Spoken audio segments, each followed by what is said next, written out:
বিসমিল্লাহির রহমানির রহিম। আসসালামু আলাইকুম।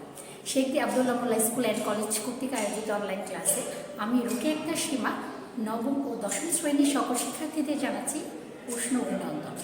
আশা করি এই প্যান্ডেমিক সিচুয়েশনে সবাই বাসায় আছে এবং ভালো আছে। যদিও আমাদের বিভিন্ন শিক্ষাগত কার্যক্রমগুলোর জন্য আমাদের বের হতে হচ্ছে, তারপরেও আশা করছি সবাই অবশ্যই ভালো আছে। আমিও তোমাদের দোয়া আলহামদুলিল্লাহ ভালো আছি। তো আমি আবারও তোমাদের মাঝে উপস্থিত হয়েছি নবম ও দশম শ্রেণীর ব্যবসায় উদ্যোগ বিষয়টি নিয়ে। আজ আমি পড়াবো ব্যবসা উদ্যোগের তৃতীয় অধ্যায় আত্মকর্মসংস্থান। যদিও আত্মকর্মসংস্থানের বিগত একটি ক্লাস আমি নিয়েছি, আজ আমি নিব আত্মকর্মসংস্থানের উপযুক্ত ক্ষেত্র নির্বাচনের বিবেচ্য বিষয়। বিশেষ করে আত্মকর্মসংস্থান মূলক ব্যবসা পরিচালনার ক্ষেত্রে সাফল্য ও ব্যর্থতা অনেকাংশে নির্ভর করে কি আত্মকর্মসংস্থানের উপযুক্ত ক্ষেত্র নির্বাচনের উপর। কারণ আমি যদি ক্ষেত্রটা সঠিকভাবে ফুলফিল করে নির্বাচন করতে না পারি, তাহলে কিন্তু আমার ব্যবসার সাফল্য অবশ্যই কি আসবে না। যে কোনো বিজনেসের ক্ষেত্রে আমার কিছু জিনিস আছে যে আমার আগে থেকে এগুলো কি করতে হবে, নির্বাচন করে নিতে হবে। তাহলে কি হবে, আমার সবগুলো কাজ সঠিক সুন্দরভাবে পরিপূর্ণ হবে এবং আমি ওই কাজটা বা ব্যবসাটা করে কি হতে পারবো, সাফল্য লাভ করতে পারবো। তো চলো শিক্ষার্থীরা, আমরা আজ করবো আত্মকর্মসংস্থানের উপযুক্ত ক্ষেত্র নির্বাচনের কি বিবেচ্য বিষয়। তো বিবেচ্য বিষয়ের প্রথম পয়েন্টটা হচ্ছে আমার সঠিক পণ্য নির্বাচন। কি আসছে, সঠিক পণ্য নির্বাচন। তো ব্যবসায়ের জন্য সঠিক পণ্য নির্বাচন করা হচ্ছে অন্যতম পূর্ব শর্ত। কারণ ব্যবসার সাফল্য লাভের ক্ষেত্রে আমি যদি সঠিকভাবে পণ্যটাই নির্বাচন করতে না পারি, তাহলে কিন্তু আসলে আমার ব্যবসায় সফলতা আসবে না। আমি এমন একটা পণ্য নির্বাচন করলাম যে পণ্যটা আসলে কি আমার জন্য বা আমি যেখানে বিজনেসটা করবো সেখানের জন্য মানসম্মত না, উপযোগী না, তাহলে এই ধরনের পণ্য নির্বাচন করার ক্ষেত্রে কিন্তু আসলে আমি ব্যবসাটাকে কি করতে পারবো না, রানিং করতে পারবো না। দেখা যায় একটা পর্যায়ে এসে আমার কি করতে হবে, থেমে যেতে হবে। সো পণ্য নির্বাচনের পূর্বে কি বাজারের পণ্যটির, আমি যে একটা পণ্য নিয়ে ব্যবসাটা পরিচালনা করবো বা শুরু করবো, এই পণ্যটা আসলে বাজারের পণ্যটা সম্পর্কে বাজারের চাহিদা কি, পণ্যটা কতটুকু ক্রেতারা গ্রহণ করবে, এই সম্পর্কে কি করতে হবে, আমার আগে একটু যাচাই বাছাই করে নিতে হবে। তারপরে আমি যদি সঠিক পণ্য নির্বাচন করে নিতে পারি আলহামদুলিল্লাহ, এরপরে আমি অবশ্যই এর বাকি পর্যায়ক্রমে কার্যক্রমগুলো যদি আমি অনুসরণ করতে পারি, আমার কি হবে, ব্যবসায় সাফল্য আসবে ইনশাআল্লাহ। এরপরে আমি চলে যাব প্রাথমিক মূলধন। আমাদের উপযুক্ত ক্ষেত্র নির্বাচনের দ্বিতীয় ধাপ হচ্ছে প্রাথমিক মূলধন। তো আমরা দেখি যে বাজারে সফলতার সাথে পরিচালনার জন্য বা ব্যবসায় পরিচালনার জন্য আমার কি স্থায়ী ও চলতি মূলধনটা কি অবশ্যই দরকার। আত্মকর্মসংস্থান বা যে কোনো ব্যবসা আমি যখন করবো, সেক্ষেত্রে কিন্তু আমার চলতি মূলধন বা স্থায়ী এবং চলতি দুটো মূলধনে কি পর্যাপ্ত হওয়া বাঞ্ছনীয়। আমার যদি পর্যাপ্ত পরিমাণ চলতি মূলধন না থাকে, আমি কিন্তু ব্যবসায় উৎপাদন ক্ষমতা, ব্যবসায় যে পরিমাণ উৎপাদন দরকার সেই পরিমাণ উৎপাদন কিন্তু আমি করতে পারবো না। সেই থেকে কি হবে, সেই ক্ষেত্রে দেখা যাবে ব্যবসা উৎপাদন যেই পরিমাণ চাহিদা থাকবে বাজারে, সেই পরিমাণ যদি উৎপাদন করতে না পারি, এই উৎপাদনের মাত্রা কি হবে, এই চলতি মূলধনের কারণে উৎপাদনের মাত্রা সঠিকভাবে ফুলফিল হতে হবে না। আমার কি হবে, এই মাত্রা অনুযায়ী ব্যবসাটাকে পরিচালনা করতে অসুবিধা হয়ে যাবে। কারণ আমার যদি পর্যাপ্ত পরিমাণ অর্থই আমার না থাকে, একটা প্রোডাক্ট উৎপাদন আমার করতে হবে 6 লাখ, ধরেন আমি একটা পেনের বিজনেস করলাম, আমার মান্থলি আমার 6 লাখ পেন উৎপাদন করতে হবে। আমি এখানে কি পর্যাপ্ত পরিমাণ চলতি মূলধন বা ওই ধরনের স্থায়ী মূলধন আমার কাছে যা ছিল, ওটা নিয়ে তো আমি বিজনেস শুরুই করলাম, কিন্তু পর্যাপ্ত পরিমাণ চলতি মূলধন আমার প্রত্যেক দিনের যে খরচের টাকাটা, সেটা যদি আমি সঠিকভাবে ব্যয় করতে না পারি, তাহলে কিন্তু আমি ওই মাত্রাটা, আমার যে 6 লাখ পেন মান্থলি দরকার, এই 6 লাখ পেন আমি কিন্তু কন্টিনিউ যে পরিমাণ আমার উৎপাদন দরকার সেটা থেকে, সেই উৎপাদন থেকে কি হচ্ছে, আমার মাত্রাটাকে বা লক্ষ্যটাকে ফুলফিল করতে পারছি না, তা থেকে আমি বিরত হয়ে যাচ্ছি, লক্ষ্যচ্যুত হয়ে যাচ্ছি। তো এই ক্ষেত্রে দেখা যাচ্ছে আমার পর্যাপ্ত পরিমাণ কি দরকার, চলতি মূলধন দরকার। এরপরে দেখা যাচ্ছে তারপরে পয়েন্ট হচ্ছে পণ্যের চাহিদা নির্ধারণ। পণ্যের চাহিদা কি করতে হবে, নির্ধারণ করতে হবে। আসলে বাজার জরিপ ও অন্যান্য পদ্ধতির মাধ্যমে আমাদের কি করতে হবে, পণ্যের চাহিদাটা নির্ধারণ করতে হবে। বাজারে আসলে পণ্যের চাহিদা কিরূপ আছে এই ধরনের তথ্য বিশ্লেষণ করে আমাদের বাজার চাহিদা সম্পর্কে মানে পণ্যের চাহিদা নির্ধারণ সম্পর্কে অবগত হতে হবে যে কি পরিমাণ পণ্য বা কি পরিমাণ পণ্য আমাদের কন্টিনিউ প্রয়োজন। তারপর আমাদের আছে কি অভিজ্ঞতা ও শিক্ষা। অভিজ্ঞতা ও শিক্ষা, উদ্যোক্তা বা ব্যবসায়ী সম্পর্কে পূর্ব অভিজ্ঞতা এবং শিক্ষা যদি না থাকে তাহলে কিন্তু ব্যবসাটা রানিং করা আমার জন্য খুবই কষ্টসাধ্য ব্যাপার হয়ে যাবে। কারণ যে কোনো বিজনেস আমি আত্মকর্মসংস্থানমূলক শুধু না, যে কোনো ব্যবসায় করার ক্ষেত্রে আমার যদি পূর্ব অভিজ্ঞতা না থাকে ব্যবসায় সম্পর্কে এবং ওই ধরনের শিক্ষাগত যোগ্যতা না থাকে, আমি কিন্তু অবভিয়াসলি ওইটাকে রানিং করতে পারবো না খুব বেশি দিন। কারণ আমার যদি পূর্ণ অভিজ্ঞতা থাকে, কাজ সম্পর্কে ধারণা থাকে, তাহলে কিন্তু আমি বুঝিয়ে কাজগুলোকে একটি নির্ধারিত সময় এবং নির্ধারিত পর্যায়ে নিয়ে যেতে পারবো। দেখ এছাড়া কিন্তু আমার কাজ সম্পর্কে যদি ওই ধরনের জ্ঞান না থাকে এবং অভিজ্ঞতা বা শিক্ষা না থাকে ওই ধরনের, তাহলে কিন্তু আমি বেশি দিন ব্যবসাটাকে টিকিয়ে রাখতে পারবো না। কারণ বিজনেস মানে প্রতিযোগিতামূলক ব্যবসাগুলোতে শিক্ষা, পূর্ব অভিজ্ঞতা এবং শিক্ষার অবশ্যই প্রয়োজন রয়েছে। এরপর আছে নিজের দুর্বলতা সম্পর্কে সজাগ থাকা। ব্যবসার সম্পর্কে বা আমি নিজে কি আমার সম্পর্কে আমি অবশ্যই ভালো জানি। নিজের দুর্বলতা সম্পর্কে যদি আমি সজাগ থাকি যে ব্যবসার সম্পর্কে কোন সাইডটা আমার দুর্বল বা কোন সাইডটায় আমি একটু দুর্বল অবস্থায় আছে, আমি যদি ওই অবস্থাগুলোকে নির্বাচন করে নির্ধারিত সময়ে আমার ব্যবসাটাকে রানিং করতে পারি, তাহলে কি হবে, ওই যেহেতু আমি আমার দুর্বলতাটা জানি, দেখ আমি কি করব, খুব সহজে দুর্বলতাকে কাটিয়ে বিজনেসটাকে কি করতে পারবো, সঠিকভাবে পরিচালনা করতে পারবো। তারপরে আছে যৌথ উদ্যোগ। একটা ব্যবসা পরিচালনার ক্ষেত্রে পারিবারিক ও যৌথ উদ্যোগ মানে সম্মিলিত প্রচেষ্টা অনেকাংশেই নির্ভর করে ব্যবসার সাফল্যের ক্ষেত্রে। কারণ পারিবারিক এবং যৌথ উদ্যোগ, পারিবারিক সহযোগিতা এবং যৌথ উদ্যোগটা মোস্ট ইম্পর্টেন্ট এই উপযুক্ত ক্ষেত্র নির্বাচনের ক্ষেত্রে। তারপর আছে সঠিক কর্মী নির্বাচন। আমরা নর্মালি জানি যে কোনো কাজে সঠিক কর্মী নির্বাচন বাঞ্ছনীয়। আর সঠিক কর্মী যদি অভিজ্ঞ এবং ওই ব্যবসায়ী সম্পর্কে ধারণা না থাকে, তাহলে কিন্তু ওই কর্মী দিয়ে আমি কি করবো, কাজ কিন্তু বেশি দিন করাতে পারবো না। কারণ তার তো ওই ব্যাপারে অভিজ্ঞতাই নেই। সবই যদি আমি অনভিজ্ঞ লোক দিয়ে কাজ করি, তাদের প্রশিক্ষণ দিই, তাহলে কিন্তু হবে না। কারণ আমার ব্যবসার ক্ষেত্রে দেখা যায় কিছু অভিজ্ঞ লোকের অবশ্যই প্রয়োজন আছে এবং সাথে কি অন্যদেরকে প্রশিক্ষণ দেওয়ারও প্রয়োজন আছে। কিন্তু এর সাথে আগে দরকার কি আমার কিছু অভিজ্ঞ কর্মী নির্বাচন করা, যারা সম্পদের সঠিক এবং সদ্ব্যবহার করতে পারবে এবং ব্যবসাটা সম্প্রসারণে অনেকটাই সহায়তা করতে পারে। এরপর আমরা চলে যাব ব্যবসার স্থান নির্বাচন। সঠিক কর্মী নির্বাচনের পর আমার কি করতে হবে, ব্যবসার স্থানটা নির্বাচন করতে হবে। ব্যবসার স্থান কেন নির্বাচন গুরুত্বপূর্ণ, এই উপযুক্ত ক্ষেত্র নির্বাচনে কিন্তু ব্যবসার স্থানটা কি নির্বাচন অবশ্যই গুরুত্বপূর্ণ একটা বিষয়। কারণ আমি কোথায় আমার ব্যবসাটা স্থাপন করব, সেইখানে যোগাযোগ ব্যবস্থা বা কাঁচামালের সহজলভ্যতা, আমি ওখান থেকে কাঁচামালটা সহজে আমার ব্যবসা প্রতিষ্ঠানে নিয়ে আসতে পারবো কিনা, অথবা সহজেই এই প্রয়োগ করা যাবে কিনা এবং সহজে এই যোগাযোগ ব্যবস্থাটা বা বাজারজাতকরণ করা যাবে কিনা, ওই ব্যাপারে কি করতে হবে, আমাদের জ্ঞান থাকতে হবে।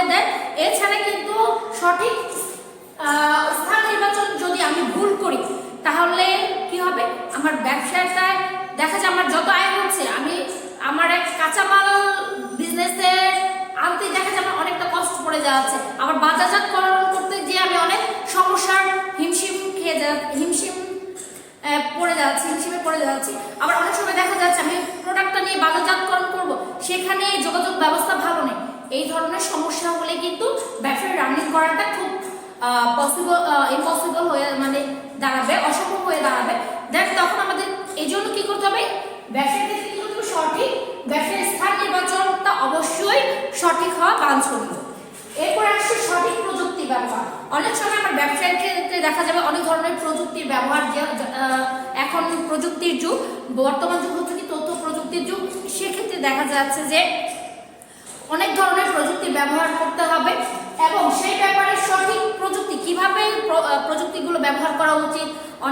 অনেক সময় দেখা যাচ্ছে কি আমার এখানে সঠিক প্রযুক্তি ব্যবহার ও প্রয়োজন বোধে স্থানীয় ও আমদানিকৃত প্রযুক্তির সংমিশ্রণ হতে পারে। সেক্ষেত্রে সঠিক প্রযুক্তির ব্যবহার সম্পর্কে অবহিত থাকতে হবে। এরপর আছে দেশের অর্থসামাজিক ও রাজনৈতিক অবস্থা। কি আছে আমাদের দেশের অর্থসামাজিক ও রাজনৈতিক অবস্থা সম্পর্কে অবহিত থাকা।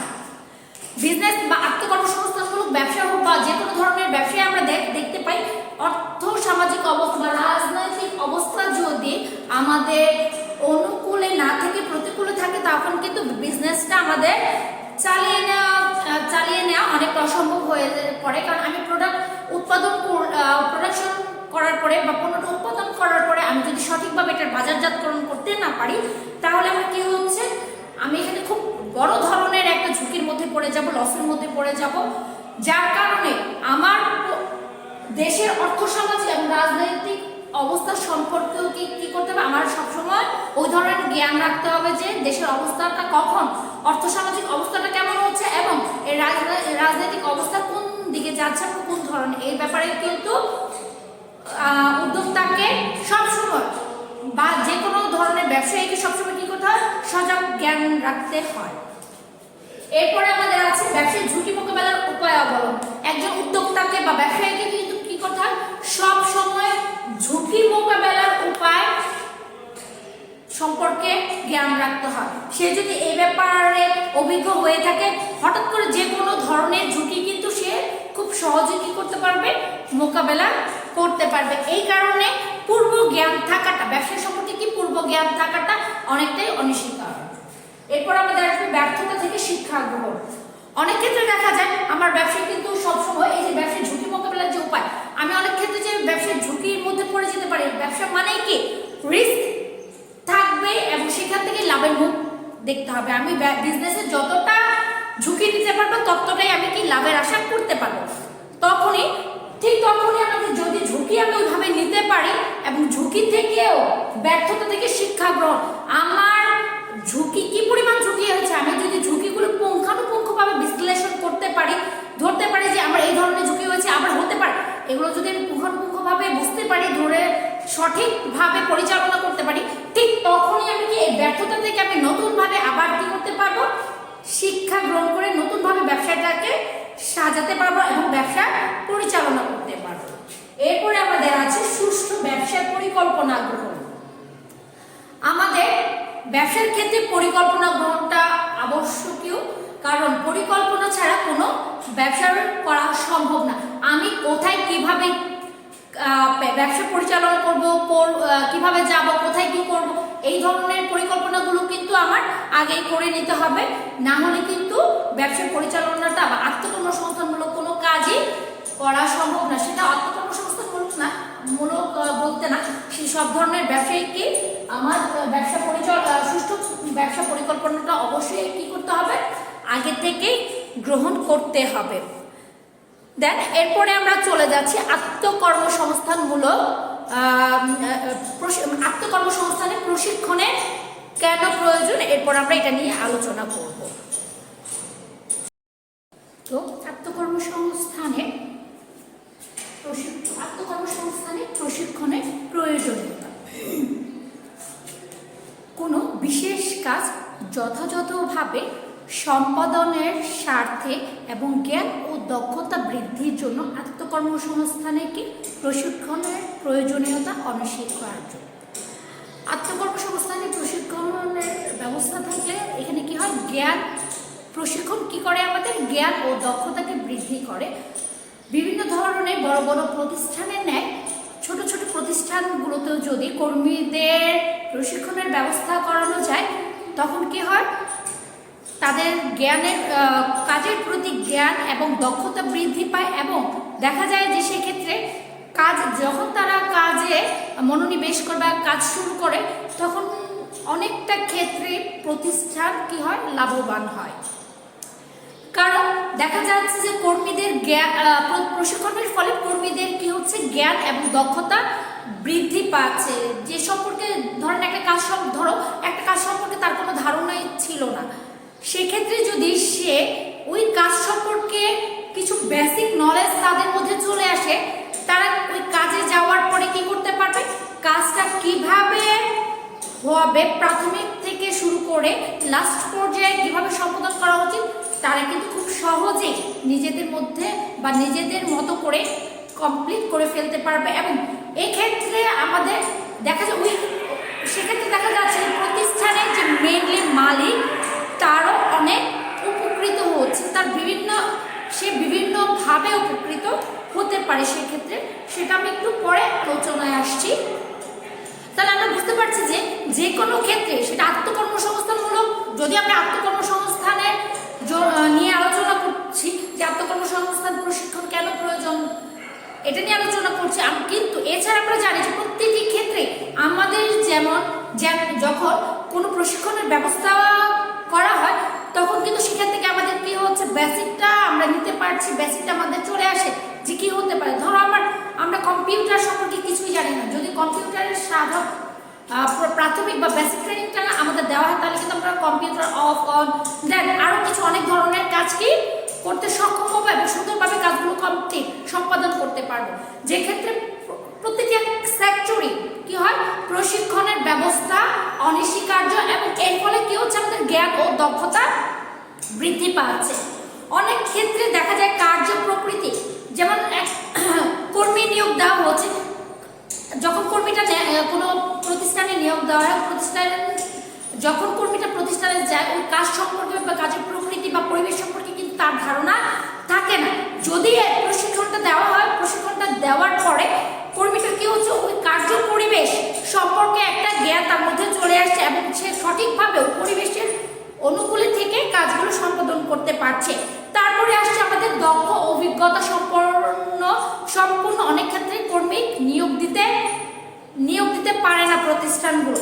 সেক্ষেত্রে যদি প্রশিক্ষণের ব্যবস্থা করা যায়, কি উপকৃত হচ্ছে, প্রতিষ্ঠান যদি প্রশিক্ষণের ব্যবস্থা করে সেক্ষেত্রে যারা অদক্ষ বা অনভিজ্ঞ কর্মী থাকে তারা কি করতে পারছে, ওই সম্পর্কে জ্ঞানটা লাভ করতে পারছে এবং প্রতিষ্ঠানকে সঠিকভাবে তাদের জ্ঞান দ্বারা কার্য সম্পাদন করতে সক্ষম হচ্ছে। তারপরে দেখা যাচ্ছে যে সম্পদের সঠিক ব্যবহার, প্রশিক্ষণ নেওয়ার ফলে কর্মীরা কি করতে পারছে, প্রতিষ্ঠানের যে সম্পদগুলো যেগুলো দিয়ে তারা কাজ করবে সেই কাজগুলোর মধ্যে কোন কাজের মধ্যে কতটুকু প্রয়োজনীয় জিনিস দরকার সেগুলো কিন্তু সঠিকভাবে পরিমাপ করে ব্যবহার করতে পারছে। দেন কি হচ্ছে, সম্পদের অপচয় হচ্ছে না, সম্পদের সঠিক ব্যবহার তারা কি করতে পারছে, সঠিকভাবে করতে পারছে। এর ফলে কি হচ্ছে, নৈতিক বল বৃদ্ধি পাচ্ছে। কর্মীদের প্রশিক্ষণের ব্যবস্থার ফলে কি হচ্ছে, নৈতিক বল বৃদ্ধি পাচ্ছে। যেন প্রশিক্ষণ উদ্যোক্তা বা কর্মচারীদের যদি সঠিক প্রশিক্ষণ দেওয়া হয় তাহলে তাদের নৈতিক বল, তাদের একটা মনোবল বৃদ্ধি পায় যে না আমি এটা সম্পর্কে জানি, আমি এটা করতে পারবো। এছাড়া কি হচ্ছে, দুর্ঘটনা বা অপচয় হ্রাস হয়।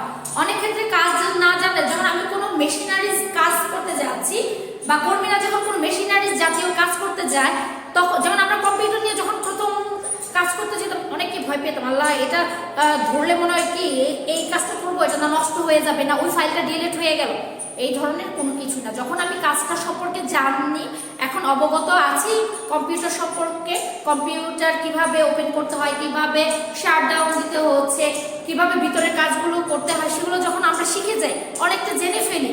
যেমন আমি একটি স্মার্টফোনের কথাই বলি, স্মার্টফোনটা কেনার পরে কিন্তু আমরা আসলে ওইভাবে জানি না, এখনো অনেকেই জানে না বা চালাতে ইউজ টু না। তখন যখন আমরা নতুন কিনে নিয়ে আসি, আসলে এটা এইভাবে ইউজ করবো না, কি হবে, না চলে যায়, না বন্ধ হয়ে যায়, এই ধরনের একটা কিন্তু ভয় ভীতি আমাদের ভিতরে কাজ করে। যখন ওইটা সম্পর্কে আমরা ইউজ টু হয়ে যাই তখন কি হয়, ওইটা সম্পর্কে যখন আমার জ্ঞানটা চলে আসে, না আমি এটা পারি, এভাবে না এইভাবে করতে হয়। ঠিক কম্পিউটার যখন আমরা নিয়ে বসি ল্যাপটপ বা ডেস্কটপ যেটাই হোক না কেন, যখন আমরা কাজটা করতে যাই, এখন যেমন আমরা বেসিক ট্রেনিংটা বা বেসিকটা আমার মধ্যে আছে, যখন আমি এটা নিয়ে বসি এখন কিন্তু আমার আগের মতো ভয় ভীতিটা কাজ করে না, আমি এটা পারি তো বা চেষ্টা করি, হয়ে যাবে, কোনো সমস্যা হবে না, এই ধরনের কি ভয় ভীতিটা এখন আমার মধ্যে আর কাজ করে না। তাই আমার কিন্তু এই নৈতিক বলটা বৃদ্ধি পেয়ে গেছে, আমার মধ্যে কিন্তু আগের মতো সেই ভয় ভীতিটা এখন আর কাজ করছে না, যার ফলে প্রশিক্ষণের মধ্যে কি হচ্ছে, সঠিক প্রশিক্ষণের মাধ্যমে কর্মীদের কি হয়, সঠিকভাবে নৈতিক বলটা বৃদ্ধি পায়। তো এই ছিল আজকে আমাদের আত্মকর্মসংস্থানের প্রশিক্ষণের কেন প্রয়োজন এবং প্রশিক্ষণের প্রয়োজনীয়তাটা কি।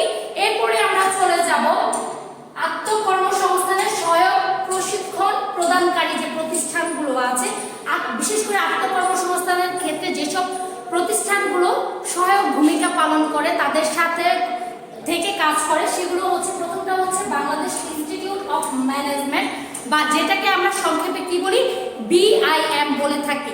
আমাদের অনেক ক্ষেত্রে একটু খেয়াল করে দেখো শিক্ষার্থীরা, যে পরীক্ষায় আসে BIM ফুল মিনিংস কি, তাহলে কি হবে, বাংলাদেশ ইনস্টিটিউট অফ ম্যানেজমেন্ট, কি আসবে, বাংলাদেশ ইনস্টিটিউট অফ ম্যানেজমেন্ট। এটা হচ্ছে বাংলাদেশ ব্যবস্থাপনা ইনস্টিটিউট, যেটা শিল্প মন্ত্রণালয় এর বিভিন্ন ধরনের, শিল্প মন্ত্রণালয় একটি স্বায়ত্তশাসিত প্রতিষ্ঠান বা শিল্প মন্ত্রণালয় অধীন একটি স্বায়ত্তশাসিত প্রতিষ্ঠান হচ্ছে বাংলাদেশ ইনস্টিটিউট অফ ম্যানেজমেন্ট। এটা কে পরিচালনা করে, শিল্প মন্ত্রণালয় পরিচালনা করে থাকে, ঠিক আছে। এটি আত্মকর্মসংস্থান বা উদ্যোগ উন্নয়নের বিভিন্ন বিষয়ে প্রশিক্ষণ দিয়ে থাকে, কে, এই BIM বিভিন্ন ধরনের প্রশিক্ষণের ব্যবস্থা করে থাকে তারা। এরপর আসছে মহিলা বিষয়ক মন্ত্রণালয় বা MWA, ministry of women affairs. তাহলে এর কাজ কি, এই মহিলা বিষয়ক মন্ত্রণালয় হচ্ছে মহিলা বিষয়ক মন্ত্রণালয় দ্বারা এটি পরিচালিত, মানে মূলত মহিলাদের নিয়ে তারা কাজ করে, মহিলাদের বিভিন্ন ধরনের প্রশিক্ষণের ব্যবস্থা করে এবং তাদের বিভিন্ন ধরনের আত্মকর্মসংস্থান বা স্ব কর্মসংস্থানের সুযোগ করে দেয় এই MWA বা মহিলা বিষয়ক মন্ত্রণালয়। তারপর আছে বাংলাদেশ পল্লী উন্নয়ন বোর্ড বা বাংলাদেশ রুরাল ডেভেলপমেন্ট বোর্ড।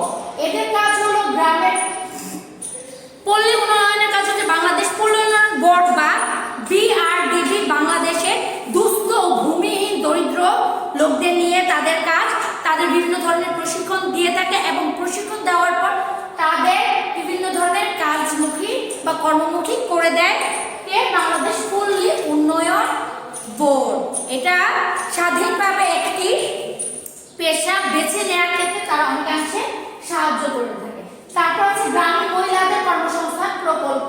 এটা গ্রামীণ মহিলাদের কি করে, বিভিন্ন ধরনের প্রশিক্ষণ দিয়ে তাদের স্ব কাজে উদ্যোগ নিতে সাহায্য করে, বা শুধু সাহায্য না, তারা কি করে, বিভিন্ন ধরনের কাজের প্রশিক্ষণ দেন, তাদের বিভিন্ন ধরনের ঋণের ব্যবস্থাও, কাজ শেখানোর পরে ঋণের ব্যবস্থাও করে দিচ্ছে কারা, এই গ্রামীণ মহিলাদের কর্মসংস্থান প্রকল্প। তাদের কাজ শেখাচ্ছে, প্রশিক্ষণ দিচ্ছে, দেন তাদের কিছু ঋণও দিয়ে থাকে। এরপর আসছে আমাদের যুব প্রশিক্ষণ কেন্দ্র। যুব প্রশিক্ষণ কেন্দ্র যুব ও ক্রীড়া মন্ত্রণালয় দ্বারা পরিচালিত।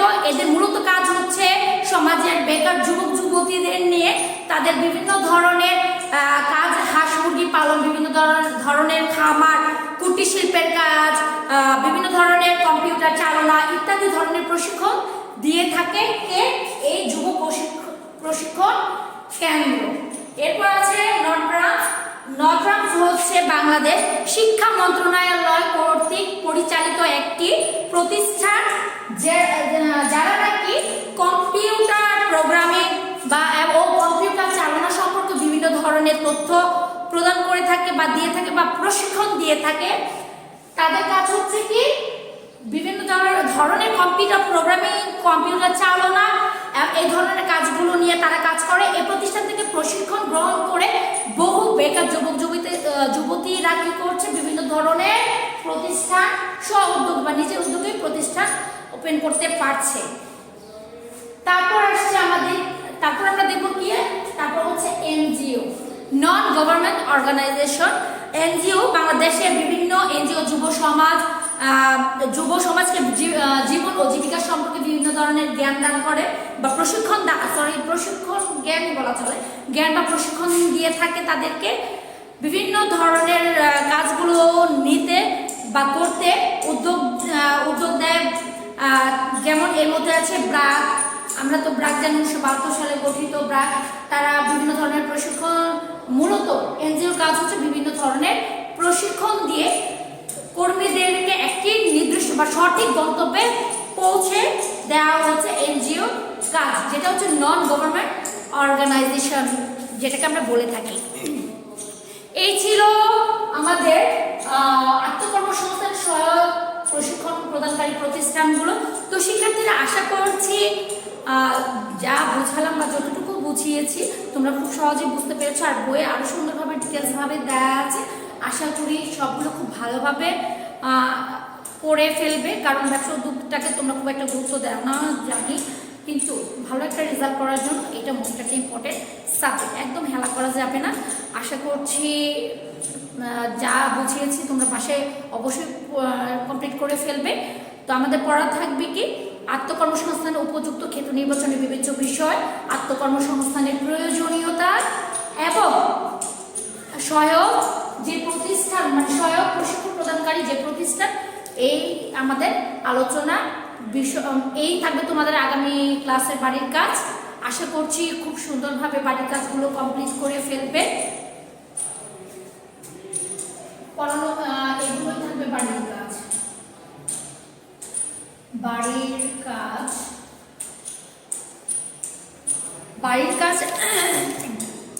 বাড়ির কাজ আমাদের থাকবে 28 পৃষ্ঠা থেকে 33 পৃষ্ঠা। বাড়ির কাজ থাকবে 28 থেকে 33 পৃষ্ঠা। আশা করছি খুব সহজেই কাজগুলো বাসা করে ফেলবে। তো শিক্ষার্থীরা, আজ এই পর্যন্তই। সবাই খুব ভালো থেকো এবং আগামী ক্লাসের প্রত্যাশা নিয়ে এখানে শেষ করছি। আল্লাহ হাফেজ।